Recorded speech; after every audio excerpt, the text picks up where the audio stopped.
Assalamualaikum warahmatullahi wabarakatuh. Perkenalkan, saya Dwi Ranita Putri, mahasiswa Prodi MSDMA. Saya dari kelas Statistika V41 dengan dosen pengampu Ibu Dian Indriani. Pada kesempatan kali ini, saya akan menjelaskan atau mempresentasikan tugas ujian akhir semester saya, yaitu bagaimana atau tata cara menggunakan SPSS, mengenai uji validitas, uji reliabilitas, uji normalitas, dan uji regresi. Dari kuesioner yang sudah saya buat mengenai analisis pengaruh minat belajar mahasiswa terhadap kinerja akademik dosen Prodi MSDMA Politeknik Setiawan Jakarta. Berikut kuesioner yang telah saya buat. Ini merupakan pertanyaannya. Terdapat 30 responden untuk membuat uji validitas, reliabilitas, normalitas, dan regresi. Lalu ini merupakan tampilan hasil jawaban responden dari kuesioner yang telah saya bagikan. Untuk kuesioner pertanyaan nomor 1 sampai 5 merupakan variabel X yaitu kinerja dan variabel Y untuk nomor 6 sampai nomor 8. Nah, untuk angka 1 menunjukkan sangat kurang, 2 kurang, 3 cukup, 4 baik, dan 5 sangat baik. Data variabel X ini kita pindahkan ke SPSS. Ini kita ganti dulu jadi soal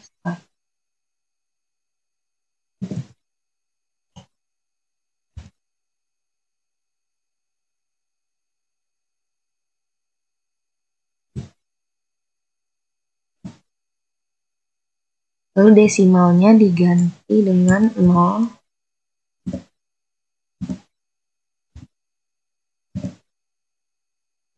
Untuk measure-nya kita ganti scale semua.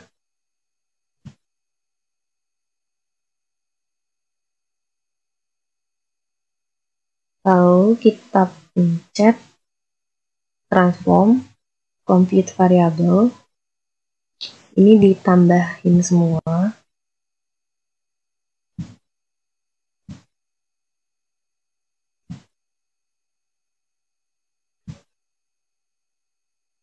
Dan di sini tulis total, lalu klik OK. Nah, ini udah ada hasil totalnya. Saya ganti 0.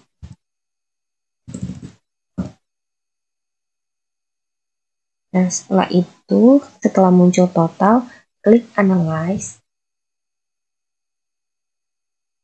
Correlate, Bivariate. Ini kita masukin semua.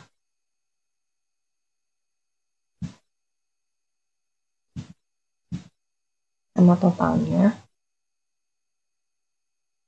Lalu centang person, detailed, dan klik OK.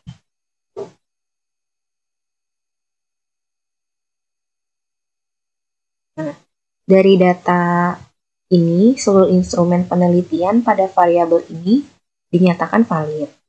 Hal ini ditunjukkan oleh nilai percent correlation. Setiap hitung item lebih besar daripada nilai R-table. Adapun nilai R-table untuk N ini 30 dan DF-nya itu 28. Nilai signifikannya 0,05 adalah 0,361007. Selain itu, item yang valid tersebut juga dapat diketahui dari nilai signifikannya 2 yang lebih kecil dari 0,05. Selanjutnya, kita melakukan hal-hal yang sama untuk menentukan uji validitas pada variabel Y. Ini data untuk variabel Y, kita pindahkan ke SPSS. Ini sudah dipindahkan, ini kita ganti juga.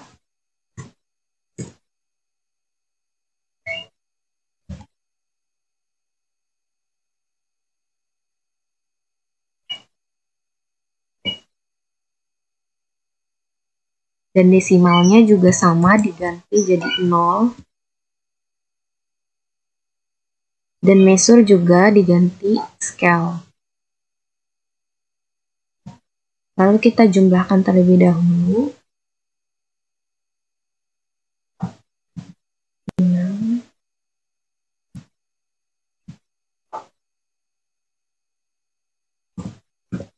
Ini untuk total.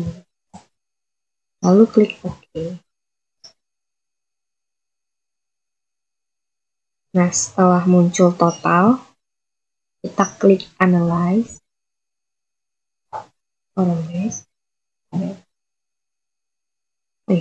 Diganti dulu.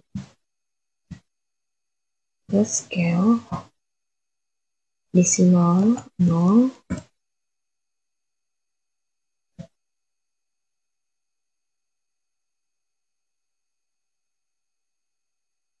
Ini kita masukkan semua. Lalu klik OK. Nah, ini keluar hasilnya.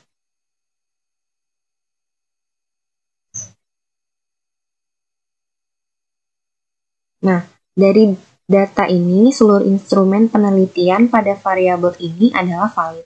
Hal ini ditunjukkan oleh nilai percent correlation-nya. R hitung setiap item ini lebih besar dari R tabel. R tabel tersebut untuk N-nya itu 30 dan DF-nya itu 28. Dan nilai signifikannya 0,05 adalah 0,361. Selain itu, item yang valid tersebut juga dapat diketahui dari nilai signifikan tailnya 2 yang lebih kecil dari 0,05. Selanjutnya kita melakukan uji reliabilitas. Karena tadi uji validitasnya sudah valid semua, maka semua variabel dipindahkan. Kita buat uji reliabilitas. Ini kita ganti dulu jadi desimal. 0.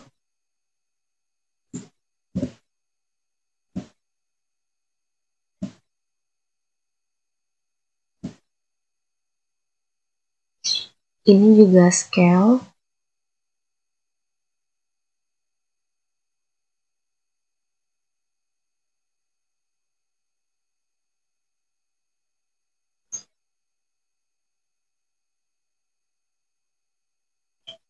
Lalu kita klik Analyze, Scale, dan Reliability Analysis. Ini dipindahin ke Items, semua, lalu klik OK. Lalu muncul reliabilitas statistik. Nah, ini menunjukkan nilai Cronch alpha ini lebih besar daripada 0,7.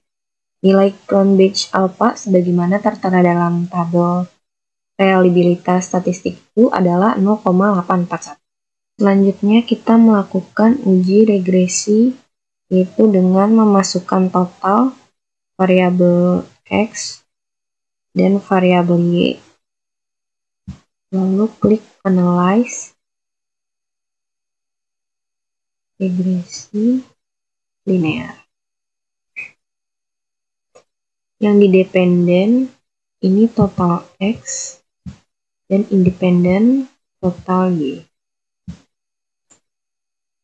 Lalu klik OK.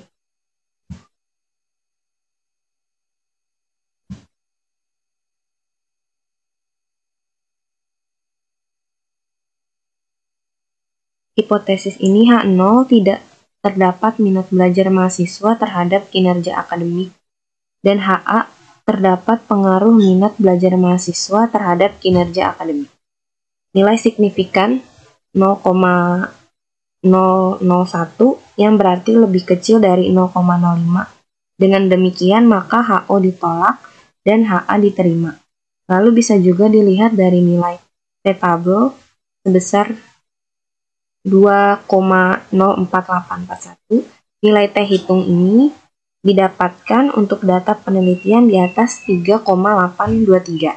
Dengan demikian, maka T hitung lebih besar dari T-tabel, maka H0 ditolak dan HA diterima. Kesimpulannya adalah terdapat pengaruh minat belajar mahasiswa terhadap kinerja akademik dosen.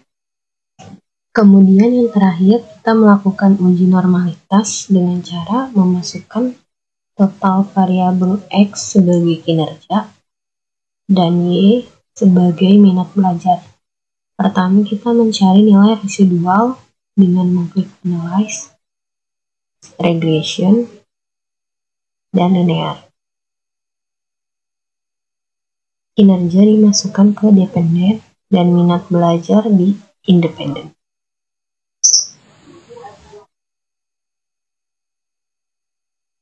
Lalu klik Save, Understand, dan Include, lalu klik Continue. Oke.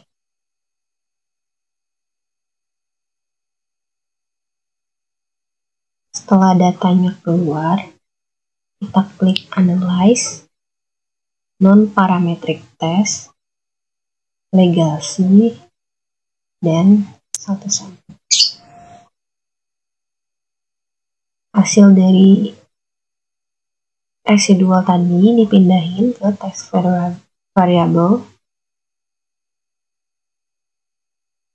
lalu klik OK.